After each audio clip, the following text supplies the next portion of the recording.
How do you let go of toxic thoughts? The short answer is you let those toxic thoughts die. But then the question becomes, how do you let those toxic thoughts die? Well, that's exactly what we're going to be covering in today's video. In this video, you'll learn a science-backed approach for letting toxic thoughts die and positive thoughts grow and thrive. This is the exact method that I used to rewire my brain and make my mind a more pleasant place to live. So make sure you watch to the very end so you can learn how to do the same. And without further ado, let's get right into the video. Now, the reason why toxic thoughts might be dominating your mind is because we have unconsciously learned how to nurture and strengthen toxic thoughts in our mind. And so I want you to think of your mind like a garden, and your thoughts are like plants in this garden. Now, if you're anything like how I used to be, then you might have some giant toxic thought plants or trees growing in there, or maybe a whole forest of them. And that's okay to have these toxic thought plants in the garden of our mind. But the important shift I want you to make in your perspective is that you are the gardener of this garden in your mind. That means you decide what thrives, what grows, and you decide what plants or weeds you pull out or you let die. So this is important because I want you to start thinking of yourself as the gardener of your mind. You are in control of your mind. So then the question becomes, how do we nurture these positive thoughts that we want more of? And how do we let these toxic, negative thoughts starve out?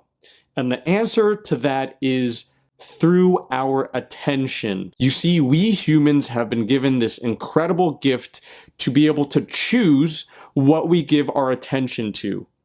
And yes, that means externally. We get to choose what we look at externally and what we're giving our attention to, but we also get to choose what we give our attention to internally, in our internal world. When we consciously give our attention to negative and toxic thoughts, we are actually strengthening them and allowing them to grow. It's just like we're just watering the plants and giving them plenty of sunshine. So we're creating this great environment for these toxic thoughts to grow. And this isn't woo-woo stuff that I'm talking about here. This is real science-backed research that has been proven now with the latest neuroscience. What we give our attention to grows.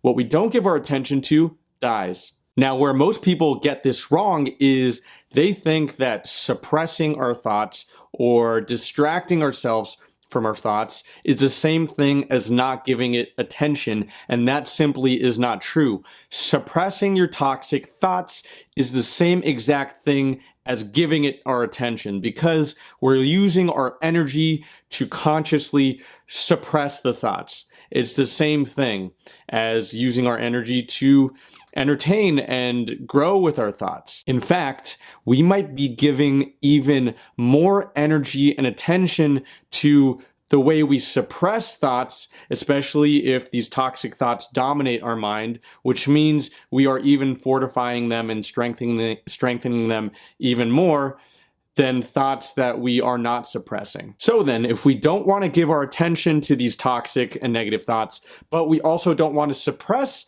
these toxic thoughts, then what do? We acknowledge the thoughts and then we consciously release them. We're not pretending that these thoughts don't exist, because of course they do. We are still based in reality. That doesn't mean that we have to run off with those thoughts and let those thoughts determine how we behave and how we think and how we feel. We see them, we let them pass, we don't interact with them, we don't react to them. They're just there and then they're not. They're like clouds moving through a blue sky, and you are the blue sky, and you're letting these clouds pass without going anywhere with them. Even if those clouds are very dark and stormy and heavy clouds, which sometimes they might be, it's still the same concept. We let them pass and we don't suppress them, but we don't necessarily interact with them, and we definitely don't react to them. And if they are these darker, heavy clouds, these really toxic thoughts that are harder, then you use your breath as an anchor. And you breathe through whatever you're thinking, which usually is accompanied by some type of heavy emotion, and you also breathe through that emotion. You don't suppress the emotion, you let the emotion come up and you let it pass. The key is to look at these toxic thoughts objectively and resist the urge to go anywhere with them. Because if before you have been wired to react every time you have these certain types of thoughts, then because of neuroplasticity, you have created these neural pathways that make it a lot easier for you to react than not react. So resist that urge, and with time, what you're going to be doing is you're going to be slowly rewiring your brain and your body to stop reacting and start acting in different ways. So yes, in the beginning, it might be a little bit tough, but the more and more you practice it, the easier it's going to get. Now, when I say you're rewiring your brain, I'm not just using some hype words here. This is literally what's happening. You're changing your brain through the focus of your attention. And this isn't made up, this is all backed by science. So in the beginning, when we're first trying out not reacting to these thoughts that we have spent so much time reacting to, our brain gets a little bit confused because it's not something it's used to. And because our brain looks different, it's used to firing and wiring in the old ways. Don't let this discourage you, because in the same way that it was molded to fire and wire in the way that it currently is, you can also mold it to fire and wire in different, more positive ways, where it's giving less attention to the toxic thoughts and it's giving all of its energy and attention to more positive and encouraging and growth-minded thoughts. Now, if you want to nurture these positive thoughts, you can use affirmations if that works for you. But what I found in my personal experience is, instead of forcing positive thoughts, simply focus your attention on removing or not giving attention to the negative thoughts. Because what happens is, when we free up that old energy that was once used to going and giving attention to all of these negative and toxic thoughts, then we have all this energy that's up for grabs, and our natural tendency is to have positive thoughts.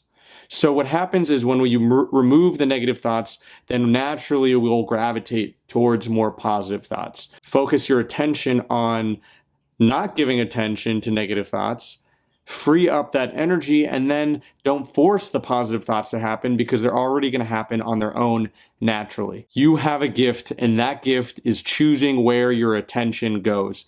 And where your attention goes, the plants will grow, the plants in the garden of your mind. So remind yourself, you are the gardener, you are in full control here. Breathe through the negative thoughts that want to come up to be released. Don't go anywhere with them, but also acknowledge them, because they're real. But it doesn't mean you have to react to them. It doesn't mean you have to suppress them. You don't have to go anywhere with them, but you can just let them pass. And the more and more you do this with practice and persistence, you'll find your brain and your mind is a completely different place. It's now rewired to be this positive, pleasant place to live in, and those old neural pathways of toxic thoughts, of negative emotions and depression and anxiety are all dried up and harder for you to reach. With that said, I hope this video brought you value. If it did, please take just 2 seconds to support me by clicking the like button and hitting the subscribe button as well. That would help me out a lot. Thank you, and I'll see you in the next video.